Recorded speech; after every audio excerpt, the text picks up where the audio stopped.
Bom dia, boa tarde e boa noite, pessoal. Sejam bem-vindos a mais uma aula de álgebra linear, onde hoje nós vamos começar a ver como que o conceito de transformação linear está relacionado ao conceito de matriz. E nesse momento cabe um desabafo aqui, porque eu não quero ainda ter que supor que os espaços vetoriais onde nós estivermos trabalhando tenham dimensão finita.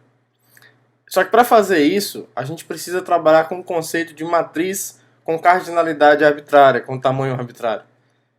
E aí eu tenho sofrido diversas críticas nas redes sociais por tentar abordar esse tópico. E eu não vou me calar. As pessoas não vão me calar.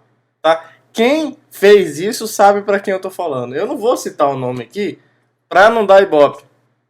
Tá? Para não elevar essas pessoas a um patamar onde elas não merecem estar por tentarem me censurar, né, tá? Vocês não vão me calar. Eu vou falar de matrizes arbitrárias e ninguém vai me impedir, porque eu não tenho rabo preso com ninguém. Acerta a indignação. Profissional da competência incrível, Rogerinho. Bateu uma salva de palma aqui pro profissional. E aí, pra gente começar a falar disso, então, o que é uma matriz de cardinalidade arbitrária, né? O que eu tô querendo dizer com isso? Antes de tudo, eu vou fixar algumas notações aqui que a gente vai usar na aula como um todo, que é bom, I e J são conjuntos arbitrários que vão, na verdade, medir quantas cópias eu vou pegar do corpo K com ele mesmo, num produto direto, ou em alguns momentos numa soma direta. E eu vou denotar por EJ, com J variando nesse conjunto, a base canônica do KJ, da soma direta, né? Só a soma direta que tem uma base canônica. A base do produto direto é abertura para droga. Bom, e aí, o que é uma matriz arbitrária para nós aqui, ó? Lembra que no conceito clássico, de matriz que a gente adota, a gente pega uma função A, se você escolhe dois números naturais mn, uma matriz, a natureza ontológica desse ser é que é uma função que sai do produto cartesiano de dois conjuntos finitos de índices e que vai no corpo K. Certo? Isso é uma matriz. E aí a gente denota essa matriz, por exemplo, se a imagem do par IJ a gente chama do AIJ, a gente denota essa matriz bonitinha assim, ó. A11 até A1N, por aí vai. AM1 até o AMN. Então, o que a gente precisa para determinar uma matriz clássica, digamos assim, uma matriz com um formato clássico, é de uma função que sai do par do produto cartesiano de dois conjuntos, nesse caso aqui o conjunto que vai de 1 até m, o outro de 1 até n, e que a cada par de dois números naturais aqui associa uma entrada.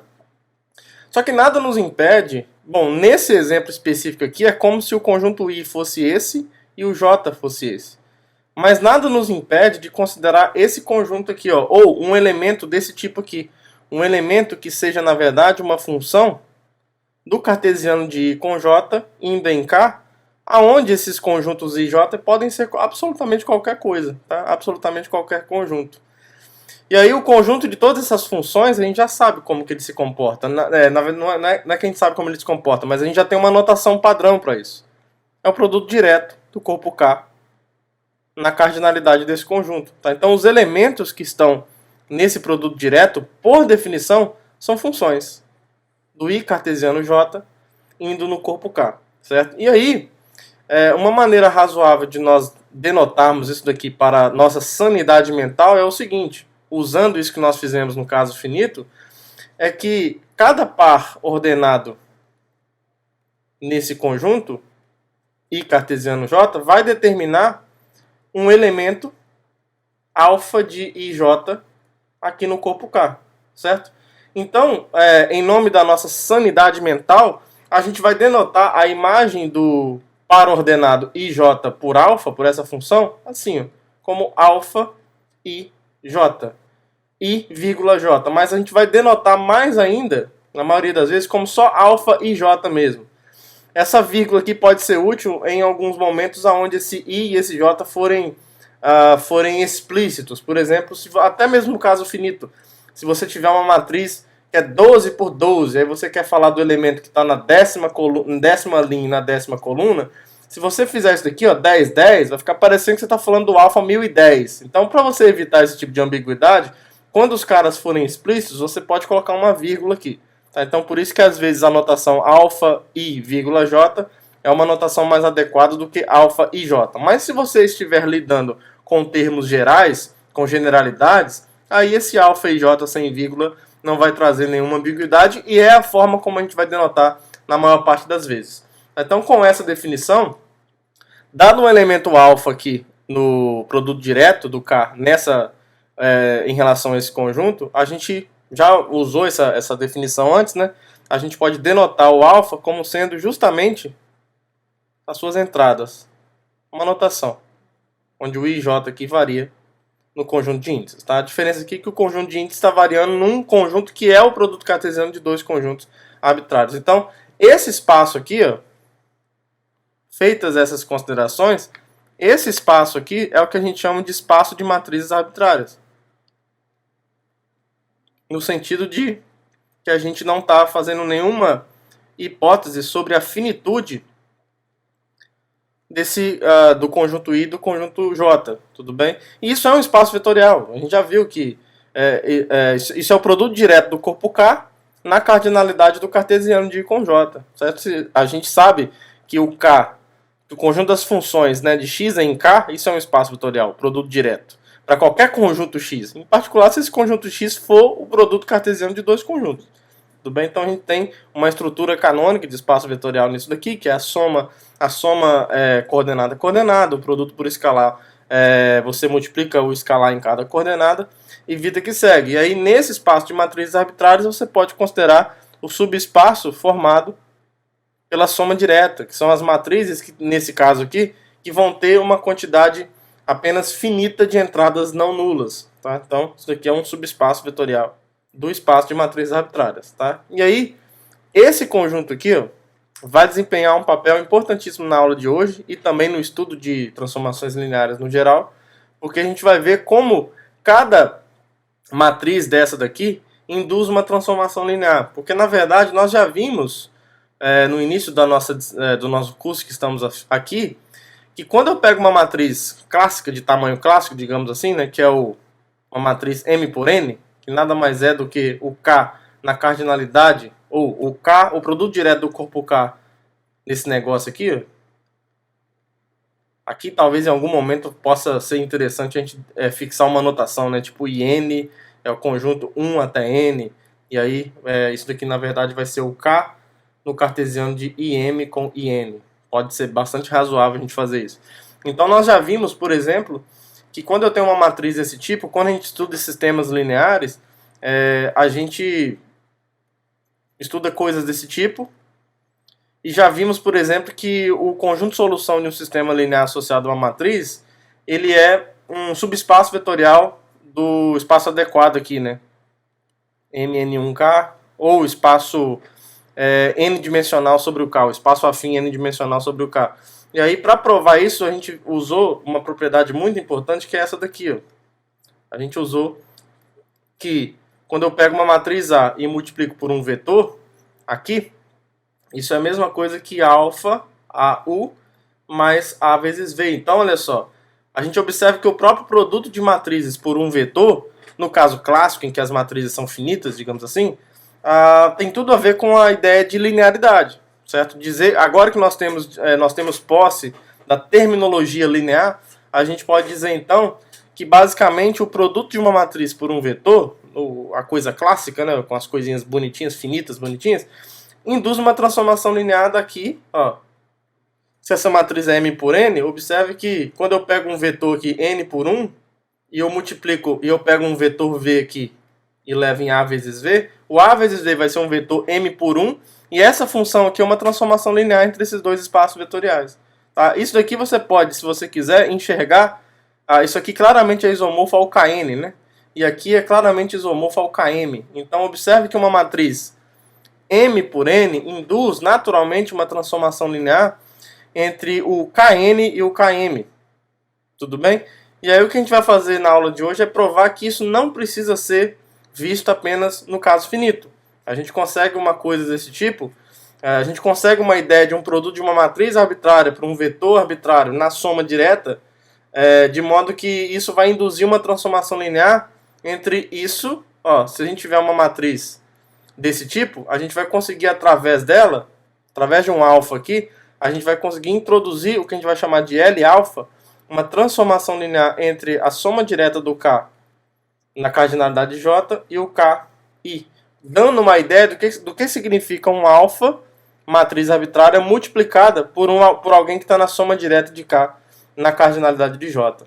Tá? Então a gente não precisa de estar no mundo finito para que isso aconteça. E para isso a gente vai usar muito uma construção que nós fizemos na última aula.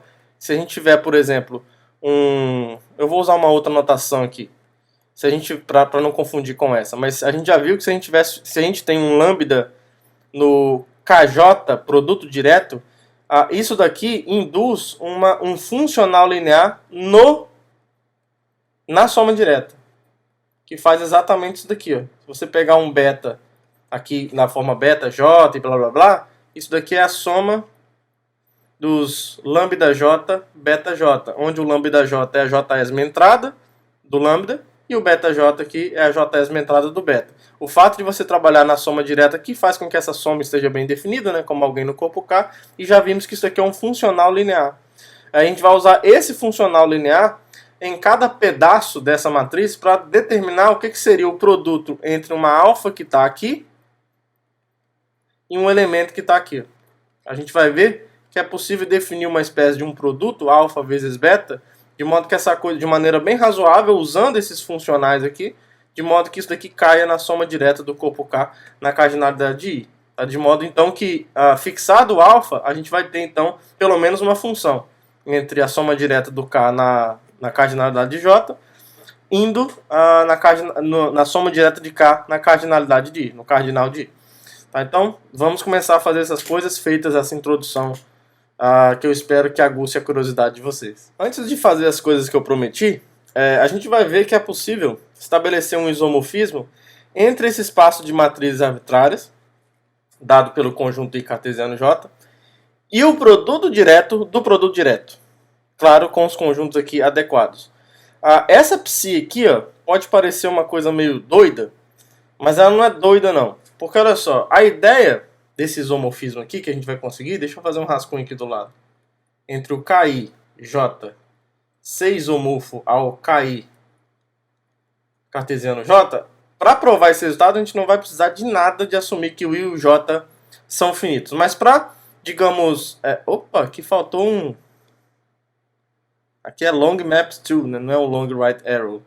Então fica mais bonitinho assim. Aí. Para a gente poder ver isso daqui, é interessante, pelo menos para enxergar o que esse isomorfismo está querendo dizer, até porque a gente usa ele no caso finito também, no caso em que a gente tem coisas finitas. Então, assim, o que seria esse espaço aqui? Ó? Eu vou assumir que eu estou no caso finito. Então, o IN aqui é 1 até N e o IM 1 até M. Então, o que é isso daqui? Ó? Isso daqui, basicamente, é você olhar para o KN, né? Então, essa coisa aqui a gente pode identificar como o próprio KN, KM. Então isso daqui, heuristicamente falando, seria o KN cartesiano com ele mesmo, KN, M vezes. Certo? E aí o que esse isomorfismo está fazendo? Então assim, aqui você tem o que? Você tem várias N-uplas. Você tem, por exemplo, a primeira N-upla, que é alfa 1, 1 até alfa 1N. Aí depois você vai ter... na segunda N-upla, alfa 2, 1 até alfa 2N, por aí vai. Até chegar na M-esma N-upla, alfa M1 até alfa MN. E o que esse isomorfismo aqui está fazendo, só que no caso geral, é transformar essa M-upla de N-uplas nisso daqui. Ó. Você transforma essa coisa... Você reorganiza isso. Você organiza isso assim, ó. Essa primeira N-upla você coloca na primeira linha. Essa segunda N-upla você joga na segunda linha. E por aí vai. Então você vai organizando em linhas. Alfa M1 até alfa MN. Então é exatamente isso que essa função está fazendo. Tá? Não é estranho imaginar que isso seja um isomorfismo, porque observe que a função que faz esse papel, pelo menos... intuitivamente pensando, não parece mexer na estrutura intrínseca dos objetos que estão envolvidos. Basicamente o que a gente está fazendo aqui é uma reorganização. sem mexer de um modo que a estrutura da coisa fique comprometida. Tá? A gente está basicamente reorganizando. Então, uma reorganização tem tudo para ser um isomorfismo. Então, é isso que essa função está fazendo. Tá? Só que aqui a gente não está assumindo absolutamente nenhuma hipótese sobre I e J serem infinitos. Basicamente aqui, ó, se você pega uma J-upla de alfa-J, onde cada alfa-J está no KI, lembra que se o alfa-J está para cada J, né? Se o alfa-J está na soma direta do K no cardinal de I, é porque ele é uma função do I em K. Então faz sentido eu considerar para cada J o alfa-J de I. Isso é alguém no corpo K. Só que aqui dentro eu tenho dois índices variando. Eu posso pensar no J qualquer e no I qualquer. Então por isso que eu vou colocar esse par aqui fora. Essa coisa aqui, por definição, dá origem a um elemento que está aqui nesse espaço de matrizes. E a gente vai ver que essa função ela é um isomorfismo linear. Tá? Então vamos provar esse resultado. E depois a gente vai provar que no caso particular em que a gente estiver trabalhando nas somas diretas envolvidas, por exemplo, na soma direta da soma direta, isso é um subespaço do produto direto, a imagem por esse isomorfismo é precisamente a soma direta do corpo K pelo cartesiano de I com J. Tá? Basicamente a gente só precisa provar essa igualdade, porque se a psi é um isomorfismo linear e vale essa igualdade, quando eu restringo psi a esse espaço, tendo essa igualdade eu posso restringir o contradomínio também, e aí essa restrição também vai ser um isomorfismo linear. Então a soma direta da soma direta é isomorfismo a soma direta do cartesiano adequado aqui dos dois conjuntos envolvidos. Tá? Então vamos provar esse resultado. Vamos provar primeiro que essa coisa aí é uma transformação linear. Então para fazer isso, vamos tentar fazer tudo de uma vez aqui logo. Eu vou pegar então alfa organizado dessa forma, J pertencente a J, e beta organizado assim, ó, beta J com J pertencente a J. Dois elementos arbitrários no produto direto do produto direto. Certo? Então cada alfa J e cada beta J está no produto direto do K por I. Certo? Então são funções de I em K. E vou pegar um escalar qualquer para a gente fazer as contas tudo de uma vez. Então vamos ver o que acontece aqui. Ó. Então daí vamos ver se a gente consegue fazer direto. O que vai ser o psi do A alfa mais beta?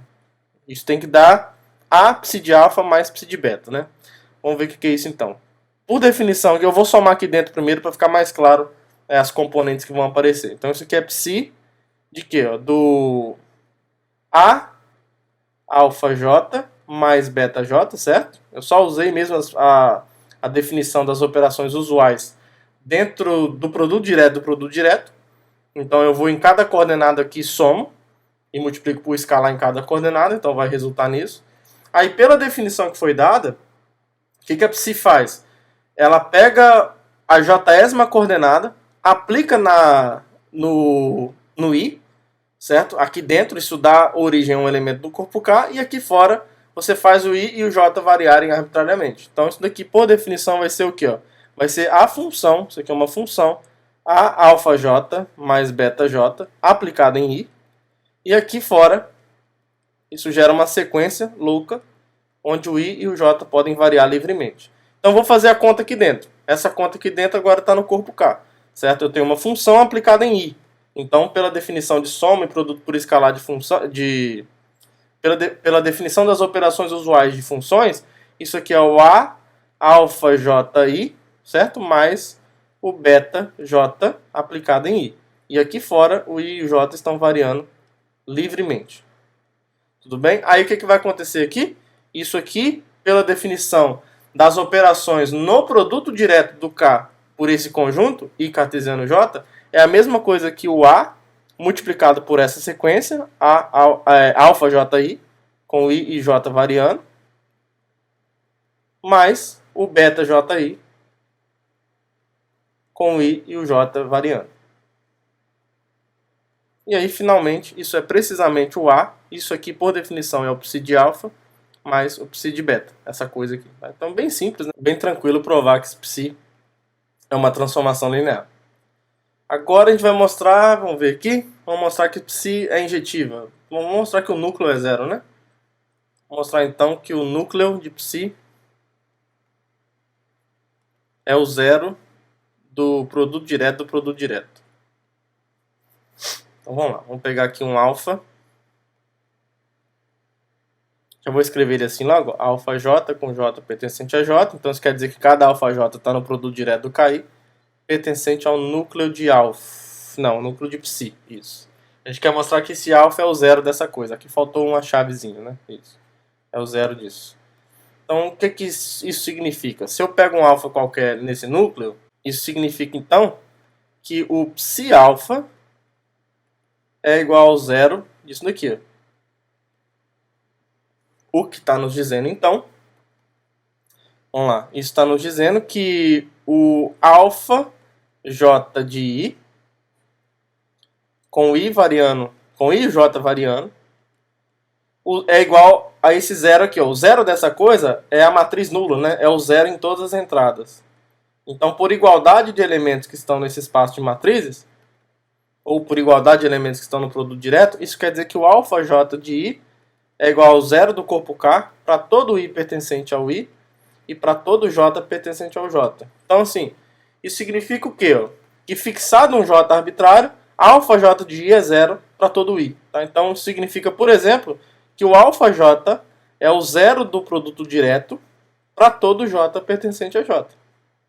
Certo? Já que fixa um j arbitrário, então o alfa j de i é zero para todo i. Então, por definição, o alfa j é o elemento neutro do produto direto do corpo K, do cardinal de I. E aí, isso aqui está nos dizendo então que o alfa, que é o alfa J com J pertencente ao J, isso é o zero do KI com J variando em J, e isso aqui nós já vimos, nós já sabemos que é justamente o zero desse espaço aqui, do produto direto desse espaço. Tá? Então acabou. Então, por conta disso, a psi ela é injetiva porque o núcleo é zero. Tá? Então, em particular, a gente pode concluir aqui que a psi é injetiva. Tudo bem? Agora falta provar que a psi é sobrejetiva. Vamos provar isso então. Como é que a gente vai fazer isso? A gente tem que pegar um beta arbitrário aqui. Pegar gama, que eu usei beta lá em cima como um elemento do outro espaço. Então, vamos pegar um gama, que eu posso escrever assim logo para ajudar. Gama igual a gama ij. Esse é bem tranquilo, né? Provar que isso aqui é sobrejetivo. Porque olha só, pela própria natureza desse elemento aqui, a gente pode definir para cada j pertencente a j, eu vou definir o alfa j justamente como o que eu quero que ele satisfaça. O alfa j tem que ser alguém que está no produto direto, né? Do K no cardinal de I. Então, ele tem que ser uma função que associa cada I a alguém que está em K. Bom, eu quero que no fim das contas a coleção desses alfa j, a sequência desses alfa j quando aplicado psi, resulte exatamente no gama. Então, basta eu definir assim. O j está fixado aqui fora, então basta eu definir isso assim. Essa função que está bem definida. Certo? Isso aqui está bem definido porque cada gama ij pertence ao corpo K. Então, com isso, por definição, cada alfa j está no produto direto do corpo K no cardinal de I. E como isso daqui acontece, eu posso tomar o alfa assim, como sendo essa sequência. Essa sequência, por definição, como cada elemento, como cada termo da sequência está no KI, então quando eu pego a sequência das sequências, isso está nesse produto direto bonito aqui. De modo, então assim, o alfa está no domínio da função psi, e o psi de alfa a gente vai ver que é exatamente o gama, porque o psi de alfa, por definição, é o que? É o alfa j de i com i e j variando nesse conjunto bonito. Só que o alfa j de i, por definição, é o gama ij. Então aqui dentro eu tenho o gama ij, com i e j variando livremente aqui fora. Então, só que isso daqui é exatamente como nós tomamos o gama arbitrário. Então isso daqui é o gama, o que prova que a psi é sobrejetiva. Dado um gama qualquer, no contradomínio, encontramos um alfa bem bonitinho, de modo que a imagem do alfa pela psi resulta no gama. Tá? Então isso aqui prova que a psi é sobrejetiva e acabou, né? Portanto, esse psi é um isomorfismo linear. Então psi é um isomorfismo K-linear. Então se encerra a primeira parte. Agora vamos fechar essa parte da soma direta aqui. Vou pegar então um gama qualquer aqui nesse conjunto. Eu vou provar primeiro essa inclusão, depois a gente prova a outra. Então seja gama pertencente ao psi da soma direta Então, daí existe... Como é que a gente consegue ser? Bom, existe um alfa aqui, tal que o que vai acontecer? Onde vai aqui? Ó, o gama é o psi de alfa, certo? A gente quer mostrar então que o suporte do gama é finito, né? Então assim, isso aqui, o psi de alfa vai ser exatamente o alfa j de i, aonde o i e o j pertencem ao i cartesiano j. Aí o que a gente tem que provar então é que o suporte de gama é finito, certo? Então vamos ver como é que a gente prova isso. Eu vou pegar então um par aqui no suporte de gama para ver o que acontece. Então olha só, dado... Vamos ver se a gente consegue colocar isso, o suporte do gama dentro de um conjunto finito. Então dado o i e o j pertencente ao suporte de gama, vamos ver se assim sai. Segue que o gama i j, que é justamente o alfa j i, né? O alfa j de i é diferente de zero. Isso, é diferente do zero do corpo K. Então isso tem algumas implicações. A primeira implicação que tem é o quê? Vamos lá. Isso implica, por exemplo, que o alfa j é diferente do zero da soma direta, certo? Porque ele tem algum termo aqui no domínio que é diferente de zero, o i, né? O alfa j é diferente de zero, e o i pertence ao suporte do alfa j. Isso aqui implica então que o j está no suporte de alfa, porque o alfa j é diferente de zero, certo? E o i está no suporte do alfa j. Então, no fim das contas, para esse j aqui, né? Então, isso implica o quê? Isso implica que o par ij está nesse conjunto aqui, ó. Olha que conjunto legal. O i está nessa união aqui, que eu vou pegar um L variando no suporte de alfa. Só para não confundir com esse j que foi fixado arbitrariamente aqui, ó. Então, o i está aqui, nesse conjunto, suporte de alfa, nessa união, né? Alfa L. Então, porque o i é um desses caras, ó. O i está nessa união, certo? Porque o i está exatamente no suporte desse alfa j aqui. Intersectado não. Produto cartesiano com o j no suporte de alfa. Agora, olha só o que acontece, ó. Observe que essa união cartesiana com isso não depende do i e j que foi tomado. Então, olha só o que a gente acabou de provar. Logo, o suporte do gama está contido nessa união, onde o L varia no suporte de alfa L, cartesiano com suporte de alfa. Agora, essa coisa que está do lado direito, por mais que não pareça, isso é finito. Porque olha só, para cada L no suporte, o suporte de alfa L é finito. Porque cada alfa L, ó, vamos fazer um rascunho aqui do lado para vocês verem. Ó. Cada alfa L está aqui na soma direta do K no cardinal de I. Então o suporte de alfa L, como ele está na soma direta, isso aqui é finito. Só que isso aqui vale para todo L no suporte de alfa. Então assim, essa coisinha aqui é finita. E essa união tem um índice variando num conjunto finito. Então você tem uma união finita de conjuntos finitos. Então tudo isso daqui é finito. Por que o suporte de alfa é finito? Porque ele foi tomado na soma direta, o j, desse espaço. Então o suporte de alfa também é finito. Então isso tudo aqui é finito. Essa união toda aí é finita. E o suporte de alfa é finito. A gente acabou de usar aqui, né? Então isso aqui também é finito. Então você tem um produto cartesiano de dois conjuntos finitos. Então tudo isso daqui é finito. Agora, se a gente conseguiu colocar o suporte de gama dentro de um conjunto finito, é porque então o suporte de gama é finito. E aí, se o suporte de gama é finito, então ele está aqui na soma direta do K no cardinal do I cartesiano J. Tá? Então essa inclusão aqui foi provada. Essa inclusão aqui está demonstrada. O que a gente tem que fazer agora é provar o contrário. Vamos mostrar agora então que a soma direta está contido na imagem das somas diretas, né? Da soma direta da soma direta. Então, se a gente pegar um elemento aqui qualquer agora, seja gama, Opa, aqui não é gama, né? Aqui é psi. Eu devo ter colocado gama ali em cima também. Pera aí, deixa eu só corrigir isso daqui. Aqui é psi. Vamos ver se aqui tá certo. Aqui tá certo, aqui é psi mesmo. Então vamos lá. Vou pegar um gama qualquer aqui. Nessa soma direta. A gente já viu que a maneira pela qual faltou um parênteses. A maneira pela qual o gama pode ser vista na imagem da psi é da seguinte forma, né? A gente define, se a gente escrever isso aqui como gama ij, com i e j variando no i cartesiano, j, a primeira coisa que a gente já sabe é que o suporte de gama é finito, né? Porque a gente já tomou ele aqui na soma direta.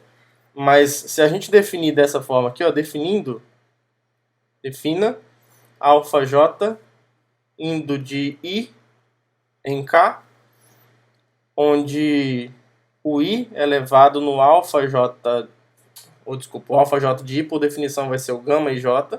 Então, definindo isso daqui para todo j pertencente a j, já vimos que esse cara, quando eu pego a coleção, essa sequência, melhor dizendo, alfa j com j pertencente a j, já vimos, acho que aqui fica melhor tomando, né? Tomando alfa dessa forma, já vimos que o psi alfa é igual ao gama, certo? Tudo que a gente precisa provar agora é que esse alfa, a gente tem que provar que esse alfa pertence à soma direta da soma direta. É isso que a gente precisa provar. Se isso aqui for provado, acabou. O gama vai ser psi de alguém que está aqui, que é justamente o que eu preciso provar. Então, para fazer essa coisa de maneira organizada, a gente prova primeiro que cada alfa j, né, cada termo dessa sequência, está na soma direta do k no cardinal de i. Depois a gente prova que essa sequência aqui está na soma direta pelo j, ou seja, que tem apenas uma quantidade finita de índices onde o alfa j é diferente do zero do ki, da soma direta. Tá? Mas primeiro a gente tem que fazer isso daqui. Então vamos lá. Fixado um j qualquer, a gente tem que provar que o suporte do alfa j é finito. Né? Então o que acontece se a gente pegar um i no suporte do alfa j? Então, dado o j está fixado, lembra disso. Então, dado i pertencente ao suporte do alfa j, isso implica, por definição, que o alfa j de i é diferente de zero, certo? Só que o alfa j de i é o gama ij. Isso é diferente de zero. Isso está nos dizendo, então, que o ij pertence ao suporte do gama. Ao suporte do gama. Então, essa continha que a gente fez aqui, ó, mostra que essa função aqui está bem definida. Ó. Eu vou chamar aqui essa função de, sei lá, o j que está fixado, né? Lambda j, que sai do suporte do alfa j. Aqui aqui é o suporte de gama. Suporte de gama. Então essa função que pega alguém no suporte de alfa j e leva no suporte de gama, que faz o seguinte, ó.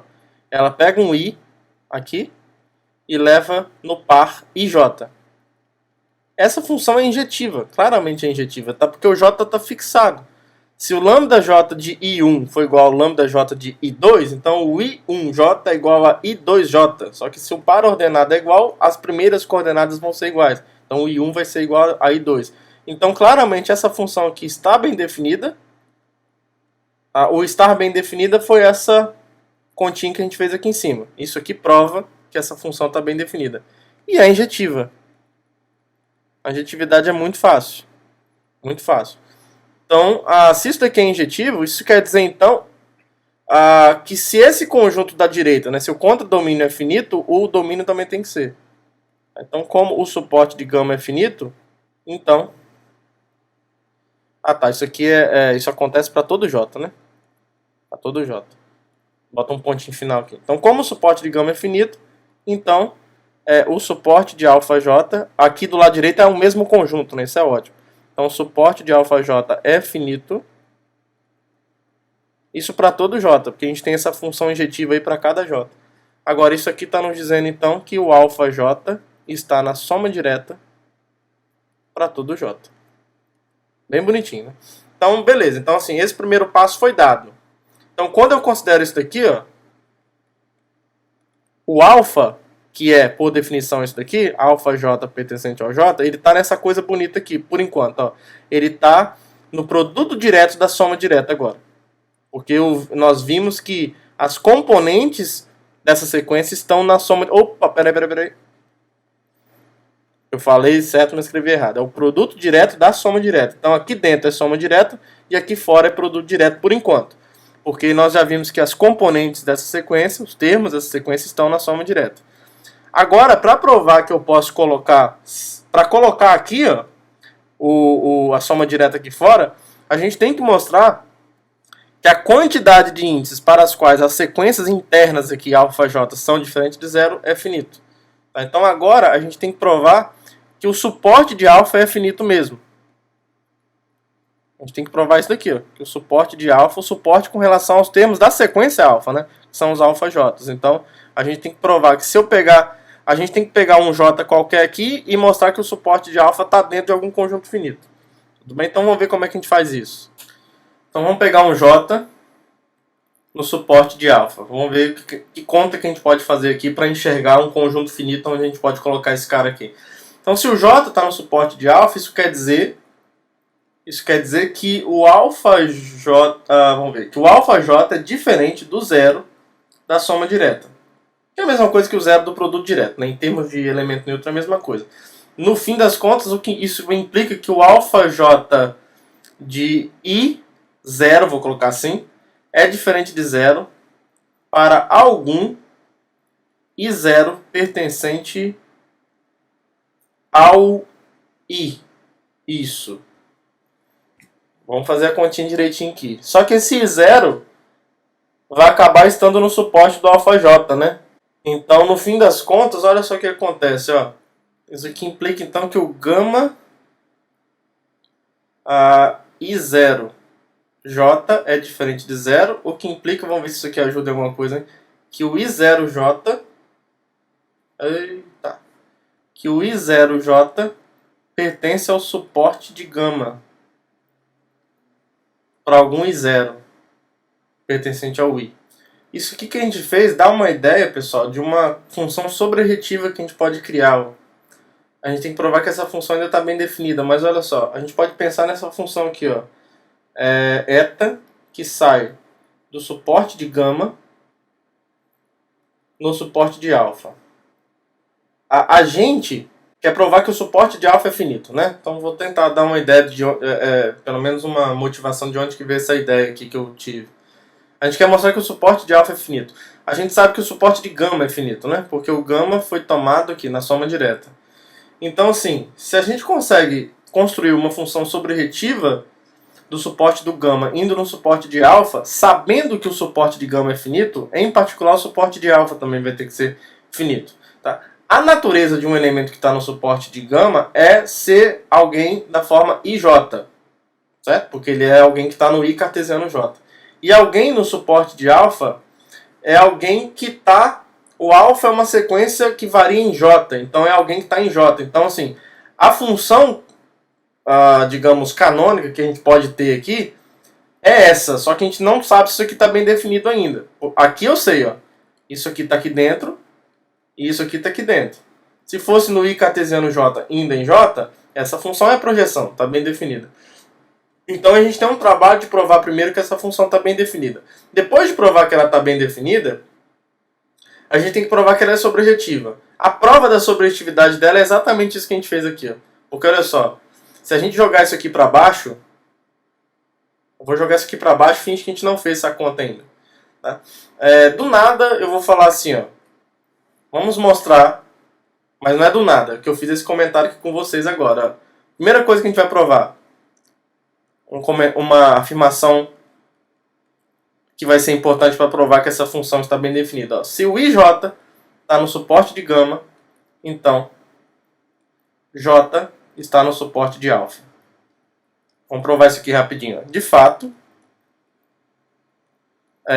se isso aqui acontece, ó, se o IJ está no suporte de gama, então isso significa que o gama IJ é diferente de zero, certo? Só que eu quero mostrar que o alfa j é diferente do zero da soma direta, né? O alfa j de i é precisamente essa coisa. O alfa j de i é o gama ij. E isso é diferente de zero. Só que isso está me dizendo então que a função alfa j não é a função nula. Porque se fosse a função nula, ela anularia todos os índices i. Só que ela não faz isso, porque nesse i específico aqui ele é diferente de zero. Então o que acontece? Se o alfa j é diferente desse termo, é porque o j está no suporte do alfa. O alfa é a sequência dos alfa j's. Tá? Então essa coisinha que a gente fez aqui prova essa afirmação. Então, isso que a gente fez agora mostra que essa função aqui está bem definida. Logo, essa função que eu vou chamar de eta, que está aqui no rascunho, eta que sai no suporte de gama e vai no suporte de alfa, que pega um ij e leva no j, está bem definida.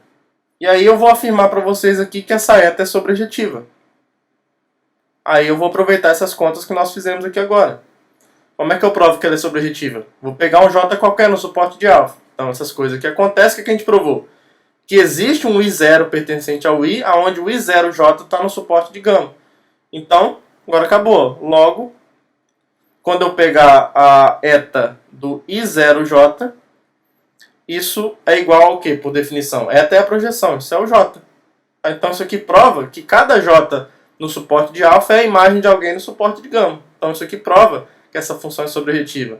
Assim, em particular, a gente já sabe que numa função sobrejetiva, a cardinalidade do contradomínio é menor ou igual à cardinalidade do domínio. A gente está usando aqui o axioma da escolha.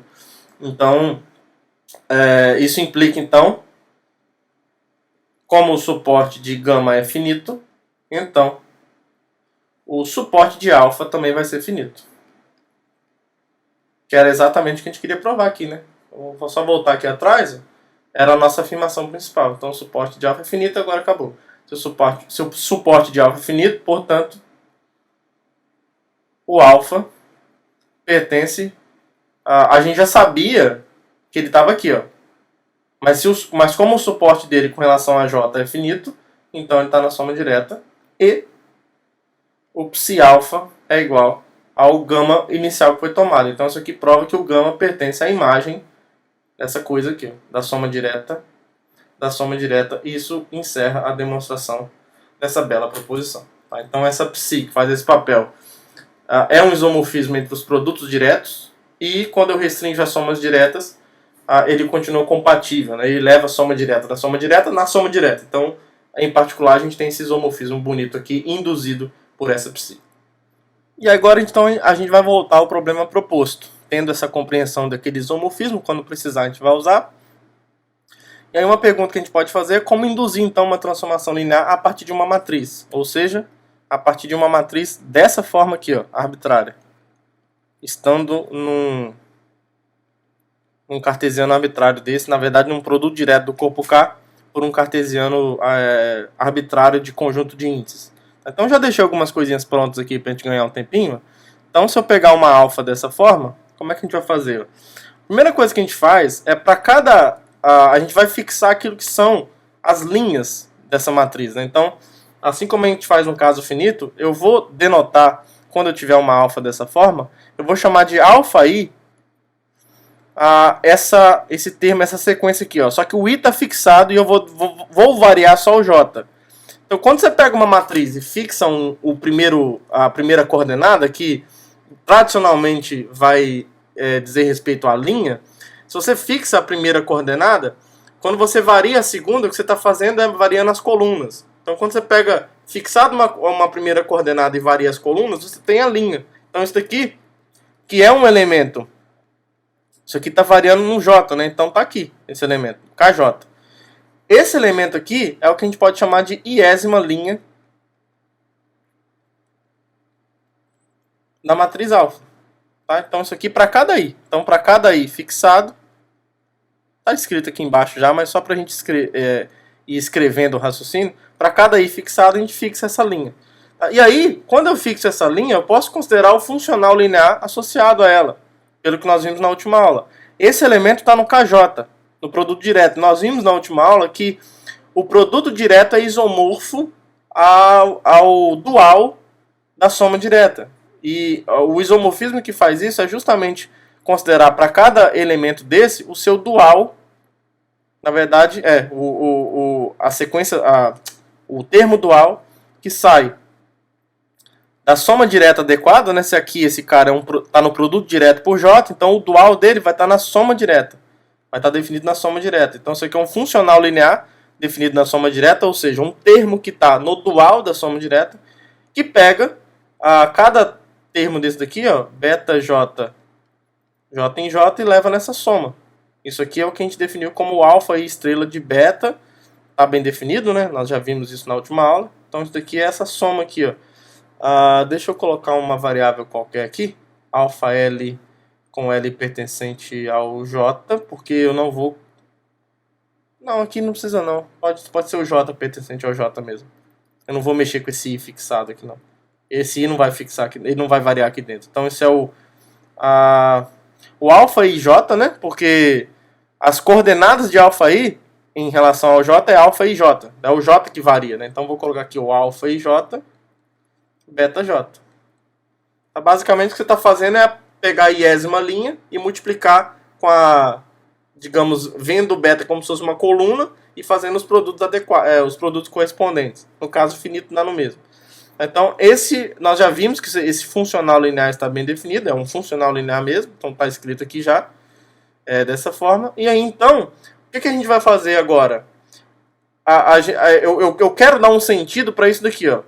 Dado um alfa aqui e um beta aqui, da forma como foi tomado aqui, ó, na soma direta, a gente quer definir o alfa vezes beta como se fosse um produto dessa matriz por esse vetor, digamos assim. A gente quer então que isso caia, se estivermos motivados pelo caso finito, isso teria que cair aqui dentro. Então como é que a gente usa isso que foi feito para primeiro obter alguém que está no produto direto? Depois a gente se preocupa em provar que está na soma direta. É só a gente pegar essas construções e fazer o I variar. Mas a gente só garante por enquanto que esse produto cai no produto direto, né? E aí por algumas razões a gente quer que isso caia na soma direta. E para cair na soma direta a gente vai trabalhar com esse alfa num subespaço adequado do produto direto aqui nesses dois, no cartesiano desses dois conjuntos, que é esse daqui, ó. A gente vai definir, opa, tá grosso aqui. A gente define uma notação aqui, que é o seguinte, ó, eu vou considerar esse subespaço do produto direto. Observe que eu estou colocando o I entre parênteses, e tem uma razão para isso. A gente vai considerar a imagem, pelo isomorfismo anterior, do produto direto da soma direta. A gente vai ver que essas matrizes aqui têm a boa propriedade de que em cada coluna a gente tem só uma quantidade finita de termos diferente de zero. Tá? Se a gente pega, por exemplo, aqui, ó, note que dado alfa pertencente a esse conjunto, a gente pode escrever o alfa dessa forma aqui, né? A gente sabe que então existe um alfa til pertencente a produto direto da soma direta. Aí esse alfa til eu já vou escrever de um jeito esperto logo. Já vou escrever assim, como alfa til j, com j pertencente a j. É claro que cada alfa til j está na soma direta do k na cardinalidade de i, né? Tal que o alfa é psi-alfa. Aí eu vou mostrar para vocês que um elemento está em alfa se somente se isso aqui acontece. Ó, primeiro eu vou fixar uma notação aqui com vocês. Para cada j pertencente a j, defina o suporte de alfa com relação a j, ou seja, eu vou olhar para os índices i. Eu vou olhar lá na jésima coluna de alfa e ver quais os índices de i, de modo que isso aqui acontece. Ó. Tais que o alfa i é diferente de j. Tais que o alfa i j é diferente de zero, melhor dizendo, embolou tudo. O que é isso daqui? Ó? A gente está olhando para os índices i, a coluna j está fixada e eu estou olhando para os índices i para os quais essa entrada na iésima linha, na jésima coluna, é diferente de zero. A gente vai mostrar que alfa está nesse subespaço. Isso aqui é um subespaço vetorial disso daqui, né? Isso aqui é um subespaço vetorial disso daqui, porque psi é uma transformação linear, né? Então a imagem de um subespaço ainda é um subespaço. Olha só o que vai acontecer. Dizer que o alfa tá aqui,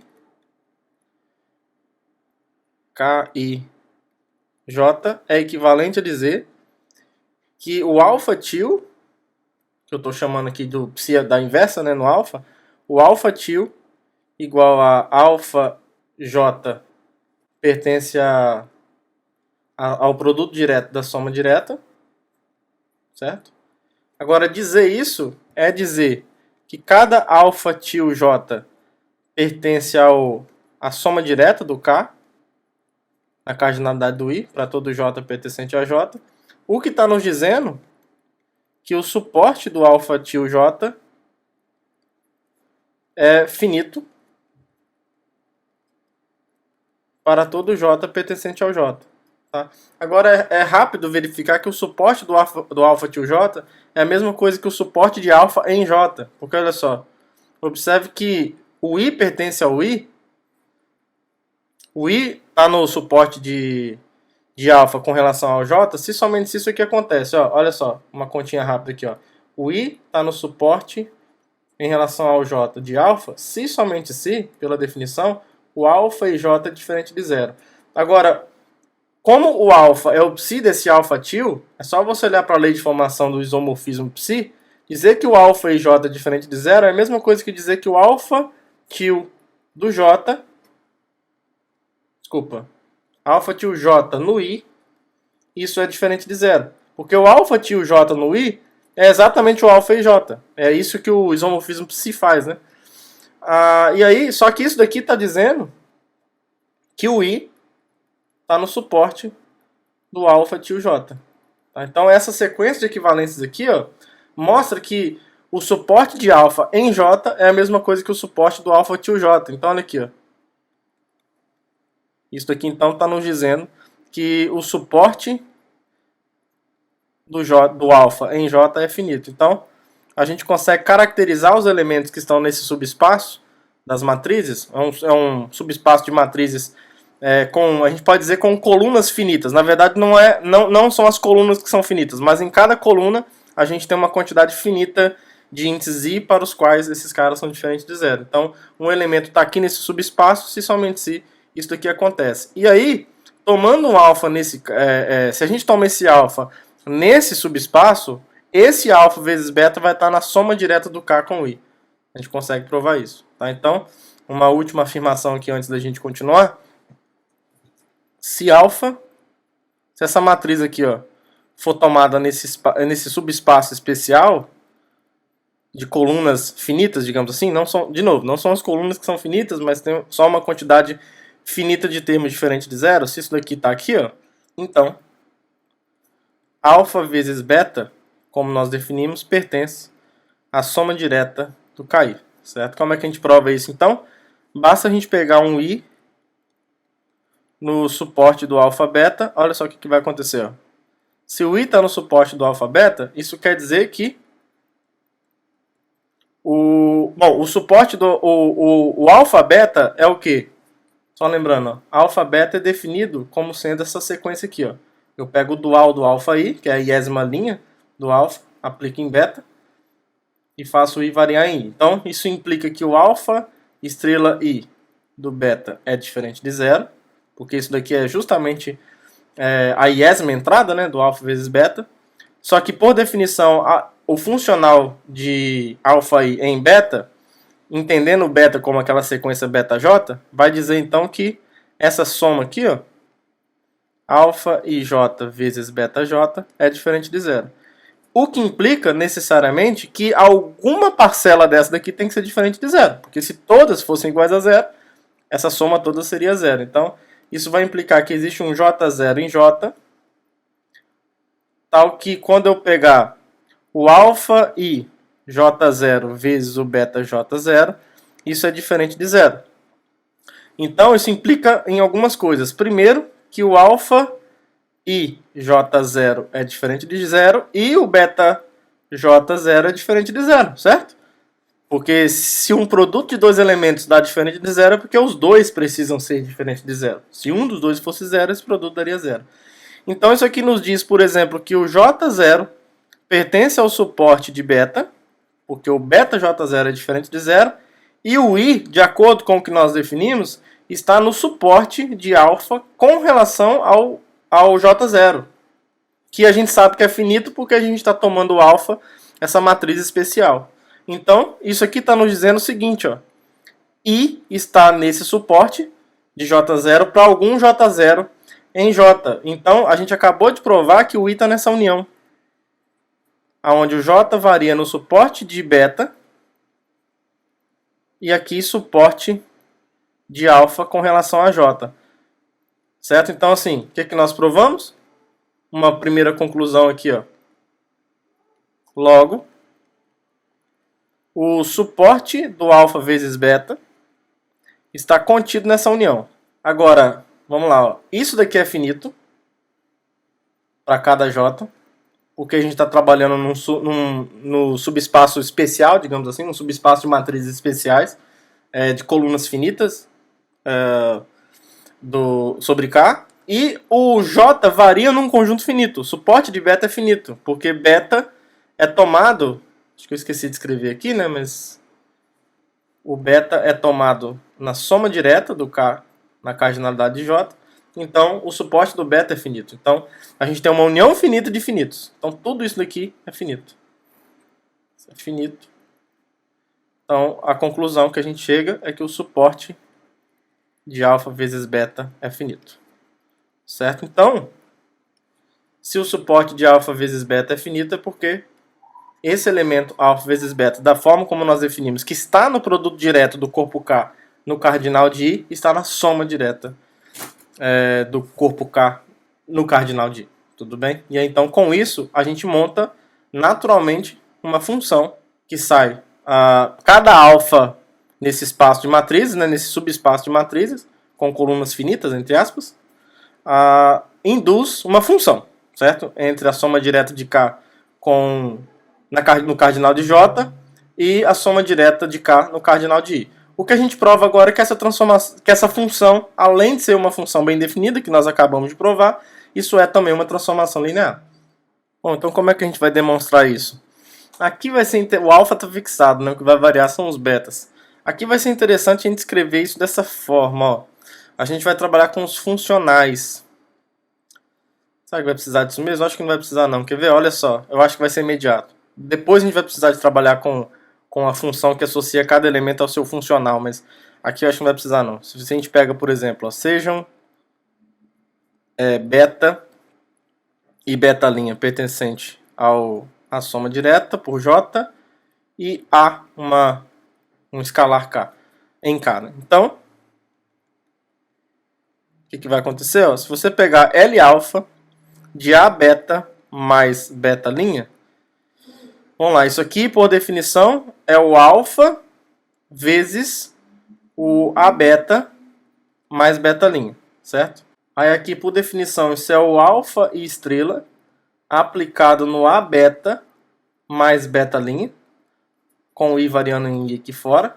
Aí a gente já sabe que o alfa e estrela é um funcional linear, né? Então aqui dentro eu posso quebrar assim, ó, A alfa i estrela beta mais alfa i estrela beta'. Tudo bem? Agora é só usar a definição que nós temos das operações usuais. Isso daqui é a mesma coisa que o A, essa sequência aqui, ó, alfa i estrela beta, a sequência na soma direta de K no cardinal de I, mais a sequência alfa i estrela do beta', que por sua vez, por definição, isso é A L alfa do beta mais L alfa do beta'.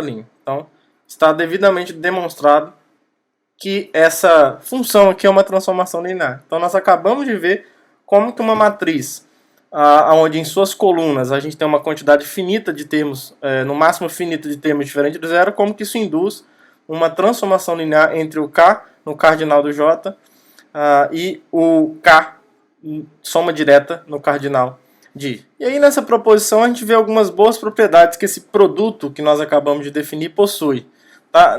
Observe que no item A, nos itens A, B e C dessa proposição, para que esses resultados sejam satisfeitos, a gente pode pegar matrizes arbitrárias aqui, ó, sobre o corpo K. A gente não precisa trabalhar no subespaço de matrizes com colunas finitas, não. certo? A gente pode trabalhar para que essas operações sejam satisfeitas, aliás, para que essas propriedades sejam satisfeitas, a gente pode trabalhar em matrizes quaisquer aqui. Então vamos provar o item A, por exemplo.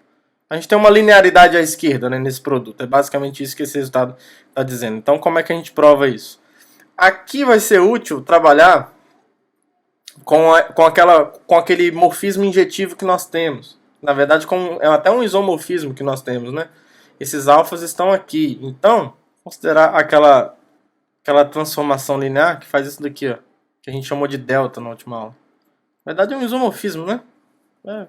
Deixa pra lá. Delta que sai do produto direto aqui, eu vou usar do KJ, se não me engano. Isso. KJ. Se for cair, eu mudo aqui depois. Mas aqui é o KJ. É o KJ estrela, que na verdade é a soma direta, né? Desculpa, é o... Ô Jesus, o dual da soma direta, que pega alfa. Deixa eu usar outra letra aqui, que pega um lambda e leva no lambda estrela. Lembra que essa função faz isso daqui, ó. Isso daqui sai do KJ e vai em K e leva... Aqui vai ser interessante colocar as coordenadas do lambda. Lambda J com J variando em J. Aqui a gente pega um beta. Beta J com variando em J e a gente trabalha com aquele somatório, né? Onde os coeficientes são os lambdas e aqui eu multiplico pelas entradas do beta. Certo, então nós já vimos que isso aqui é uma transformação linear injetiva. Certo? Na verdade é um isomorfismo, né? Isso daqui é um isomorfismo. Então, como é que a gente usa isso para provar que essa propriedade aqui é satisfeita? Ó? Assim, o que vai acontecer? Ó? O que é A alfa mais alfa linha multiplicado por beta? Vamos lá. Isso aqui, por definição, vai ser o quê? Ó? Essa sequência pode ser escrita assim, ó, A alfa I mais alfa linha I pertencente a I. Eu estou multiplicando essa matriz pelo beta. E isso daqui, por definição, faz o quê? Ó? Isso daqui, por definição, é a estrela disso daqui, ó, A alfa I mais alfa I linha estrela aplicado no beta, certo? Só que aqui que é interessante que a gente veja esse estrela como uma transformação linear. Isso daqui nada mais é, então, do que o delta aplicado no A alfa I mais alfa linha I. Tudo isso aplicado no beta, com o I variando em I. Aí eu já sei que delta é uma transformação linear, então eu não preciso provar isso de novo. Então isso daqui vai ser a mesma coisa que o A delta do alfa I, que é precisamente o alfa I estrela, mais o delta do alfa linha I estrela, que é o delta do alfa linha I, que é alfa linha I estrela. Isso aplicado em beta. Aí agora a gente usa as operações usuais de funções. Então isso daqui vai ser A alfa I estrela aplicado no beta, mais o alfa linha I estrela aplicado no beta, com I variando em I. Aí agora acabou, porque isso daqui nada mais é do que essa sequência, alfa I estrela beta, com I variando em I, mais essa sequência aqui, ó, alfa linha estrela aplicado no beta, com I variando em I, e acabou. Isso aqui é essa coisa aqui é precisamente o alfa vezes beta, mais essa coisa aqui é justamente o alfa linha vezes beta. Então, o que a gente provou equivale uma linearidade à esquerda nesse produto aqui também. Tá? O item B.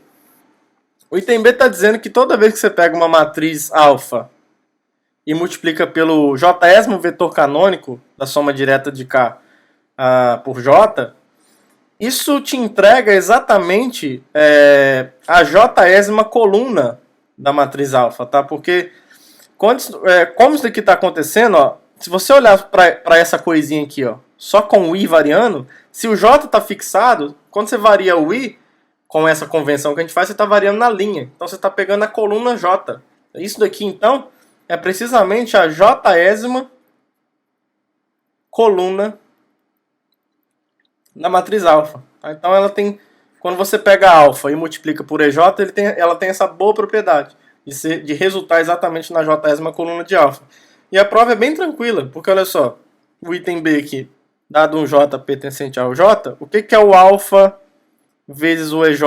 Isso aqui, por definição, é o funcional associado à iésima linha de alfa aplicado no EJ, certo? Isso aqui com I variando em I. Aí aqui dentro, o que você vai fazer? Ó? Aqui dentro, o alfa e estrela do EJ é a soma, com J variando em J, de quê? Ó? Do alfa e J e o delta de Kronecker, né? E o delta de Kronecker. Então o EJ pode ser escrito assim, ó. O EJ você pode escrever assim, ó. O EJ é a delta LJ com L pertencente a J. Certo? Aqui eu troquei porque o J está fixado aqui fora. Então delta LJ. Ah, tá. Como o J está fixado, a gente tem que deixar o L variar aqui, né? Isso. Só uma troca de variáveis para a coisa fazer sentido. Porque o J está fixado aqui fora, então eu não posso usar ele como variável aqui. Então basta a gente trabalhar com essa soma. E aí vai sobrar alguma coisa aqui só quando o L for igual a J. Certo? Porque quando o L nessa soma... Ah, tá. Aqui tem um I variando aqui fora. Então, aqui, nessa soma, só vai sobrar alguma coisa quando o L for igual a J. Porque para L diferente de J, o delta de Kronecker é 0. Então vai ficar... Quando o L for igual a J, fica 1. Então vai sobrar só o alfa e J mesmo. E aqui tem um I aqui fora. Então isso daqui é precisamente a Jésima coluna, né? A Jésima coluna na matriz alfa. E o item C, vamos ver o que acontece no item C. Se eu pegar... aqui a gente está fazendo um processo contrário, né? Quando eu pego as Jésimas... quando eu pego a sequência de todas as colunas de alfa e aplico o psi, eu recupero a própria alfa. Como é que a gente prova isso? Olha só, o que vai ser o psi do alfa vezes EJ com J variando em J? Isso é, pelo que nós acabamos de provar, o psi, olha que bonito, hein? Do alfa IJ com I variando em I, e aqui fora o J variando em J. Tá? Esse termo aqui, ó, esse termo aqui você pode chamar de alfa tio J, se você quiser, que está aqui, ó, no KI, para todo J. Então ele tem a propriedade de que, ó, do alfa tio J ser igual ao... Faltou algum parênteses aqui, ó. Aqui, isso. Alfa tio J de I é igual a alfa e J. Essa é a definição desse cara, né? A função alfa tio J, que sai de I, né, e vai em K. Já que ele está aqui, ó, no produto direto. Então, essa coisa aqui é justamente o psi de que, ó, tudo isso daqui, essa sequência é o alfa tio J, né? Então, é a sequência alfa tio J com J variando em J, que por sua vez, pela definição da psi, só você olhar lá atrás, vamos olhar aqui rapidinho. O que a psi faz? Opa! O que a psi faz? Ela pega uma sequência alfa J e leva em alfa JI e faz os dois índices variarem. Então, voltando aqui, isso daqui é a sequência alfa tio JI, com os dois índices variando agora. E por sua vez, isso é por definição aqui, dessa notação auxiliar, para a gente não se perder, isso é o alfa IJ com o IJ variando no cartesiano, e isso aqui é o próprio alfa pela definição, certo? Pela descrição de alfa. Então acabou, né? Acabou. Então, observe que essa última igualdade está dizendo basicamente que a gente pode identificar, se você quiser, já que o psi é um isomorfismo, você pode identificar essa sequência de sequências, com I variando em I e depois com J variando em J, com a própria sequência, você pode identificar isso se você quiser, com a própria sequência dada pela matriz. É isso que essa é a principal função desse isomorfismo, né, psi. Ele identifica essas duas coisas. Tá? A J upla da I upla é a mesma coisa que a IJ upla dos caras. Basicamente é isso, tá bom? Então essa proposição está devidamente demonstrada. E aí, para finalizar a nossa aula, a gente consegue então aplicar o item A da última proposição para, na verdade, provar que essa associação que nós fizemos de cada matriz alfa no subespaço das matrizes com colunas finitas induzindo uma transformação linear entre as somas diretas, essa função que faz esse papel é uma transformação linear também. Então a gente consegue associar esse espaço de matrizes a esse espaço de transformações lineares. Tudo bem? Aí a prova agora é imediata pelo que nós provamos anteriormente, pelo item A especialmente. Porque tudo que a gente tem para fazer agora a gente tem que pegar dois elementos alfa e alfa' nesse espaço de matrizes com colunas finitas e um escalar qualquer e provar que o L, a gente só tem que provar isso daqui, ó. O L associado à matriz A alfa mais alfa' é a mesma coisa que A vezes a matriz associada ao L alfa, né? Esse espaço de matriz, a transformação linear, né? A transformação linear associada a essa matriz tem que ser o A vezes a transformação linear associada ao alfa mais a transformação linear associada ao alfa'. Esse espaço de transformações lineares tem uma soma e um produto usual, e é nele que a gente vai trabalhar.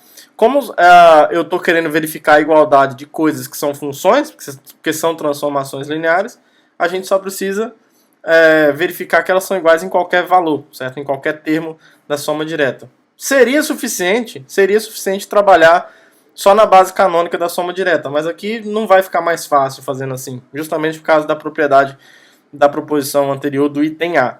Então, se a gente pega um beta qualquer, para a gente testar essa igualdade, aí vai ser imediato. Se eu pego um beta qualquer no domínio em comum dessas duas funções, essas duas transformações lineares, a gente vai ter isso daqui, ó. Por definição, a transformação linear associada a essa matriz aplicada em beta faz o quê? É precisamente essa matriz multiplicado por beta. Só que agora, isso daqui é o quê? Ó? Pela proposição anterior. Isso é A alfa beta. A gente viu que tem uma linearidade à esquerda também, né? Uma distributividade, uma linearidade, não faz do jeito que você chama. Alfa' vezes beta. Só que, de novo, isso é justamente o A L alfa do beta mais o L alfa' do beta, como a gente está aplicando no mesmo beta, pela definição de produto por escalar e soma dessas duas funções, isso é a mesma coisa que essa função aplicada em beta. Então, essa função aplicada num elemento qualquer é igual a essa função aplicada nesse mesmo elemento. Então, essas duas funções são iguais, portanto, o L de A alfa mais o alfa', que é essa coisinha aqui, ó, é justamente o A L de alfa mais o L de alfa'. Tudo bem, o que encerra a demonstração desse corolário. Só um último comentário que eu gostaria de falar com vocês é que se a gente pegar, ao invés de trabalhar nesse subespaço com colunas finitas, se a gente trabalhasse em todo o cara, a gente teria uma função mais ou menos assim, ó, que também seria linear. A gente teria uma função que associa cada matriz, sem restrições, a esse espaço aqui, ó, entre o KJ aqui, e aqui colocando o produto direto. Que lembra que quando eu pego uma matriz qualquer e um elemento na soma direta por J, o produto não necessariamente cai na soma direta por I, cai no produto direto por I. Mas digamos que o restante das propriedades que nós provamos vale do mesmo jeito. Tá? Vale do mesmo jeito. Então, essa função aqui, ó, é linear também. É uma transformação linear. Esse caso aqui é menos interessante porque depois a gente quer saber como aplicar essas coisas para espaços vetoriais arbitrários. E como espaços vetoriais arbitrários são sempre isomorfos a somas diretas na cardinalidade da base, de uma base, né, que é a mesma coisa, então essa escrita aqui para nós vai ser fundamental para a gente descrever o espaço das transformações lineares entre dois espaços U e V e um espaço desse tipo aqui. A gente vai ver que isso aqui não é apenas uma transformação linear. Ela é mais do que uma transformação linear, ela tem algumas propriedades extras, importantíssimas e fantásticas para a gente, mas que eu vou deixar para falar na próxima aula. Então, que todos tenham um bom dia, uma boa tarde, uma boa noite. Um abraço para todo mundo e até a próxima aula. Tchau, tchau.